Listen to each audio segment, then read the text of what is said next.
பயன்படுத்தி மலேசியா மக்களை மகிழ்விச்சு இன்னும் ஒரு பெரிய லெவலில் ஒரு அங்கீகாரத்தை பெறுவீங்க சார். இப்போதைக்கு இதை கேள்விப்பட்ட இன்னொரு விஷயம், நீங்க வந்து காலிவுட்லயும் வந்து இன்வால்வா இருக்கீங்கன்னு. ஸோ எத்தனை படம் வாய்ப்புகள் இப்போதைக்கு உங்களுக்கு வெயிட்டிங்ல இருக்கு சார்? ஒரு விஷயம் சொல்ல போனா இப்போ தமிழ் இண்டஸ்ட்ரியே டோட்டலாக நம்ம திரும்பி பார்க்குது சார்.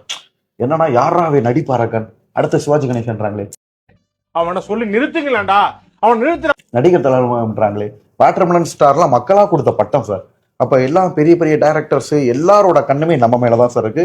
நீங்க அடுத்த வருஷம் நான் மலேசியா வந்தாலும் இல்லை இடையில வந்தாலும் இதை விட பெரிய லெவல்ல ரீச் இருக்கும் சார்.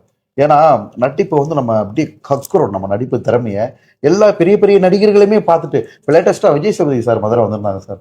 அப்போ கூட சாரை பார்த்ததும் நான் சாரை பார்க்கறதுக்கு நான் செல்ஃபி எடுக்க போயிருக்கேன். அவரோட பிளாக் ஹெட்ஸ், அவரோட சின்ன அங்க இருக்கிற நடிகர்லாம் நம்மகிட்ட செல்ஃபி எடுக்க ஆரம்பிச்சிட்டாங்க.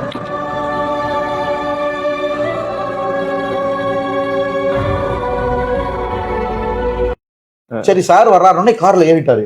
ஏறினோடனே வெளியில வந்தோடனே நான் என்ன பண்ணேன், நின்ன பார்த்தோன்னே கார் நிப்பாட்டிட்டாரு. பார்த்த உடனே வணக்கம் அப்படின்ட்டு. அப்படி சார் நான் வாட்டர்மெலன் ஸ்டார் டாக்டர் திவாகரனு, உங்களை தான் ஊருக்கே தெரியுமே. இப்ப நீங்க இண்டஸ்ட்ரியில ரொம்ப ஷார்ட் டேர்ம்ல வந்து ரொம்ப அதிக வேகமா போயிட்டு இருக்கீங்க. வந்தீங்க டக்கு டக்குன்னு எல்லாரும் ஒரு எனக்கு தெரிஞ்சு இந்தியாவில மட்டும் இல்ல, மலேசியால உங்களுக்கு தெரியுது, சிங்கப்பூர்ல தெரியுது, எனக்கு தெரிஞ்ச ஒரு ஸ்ரீலங்கால தெரியுது. ஸோ இந்த மாதிரி வேகமா நீங்க போயிட்டு இருக்கும் போது இந்த திடீர் அதிர்வு கொடுக்கும்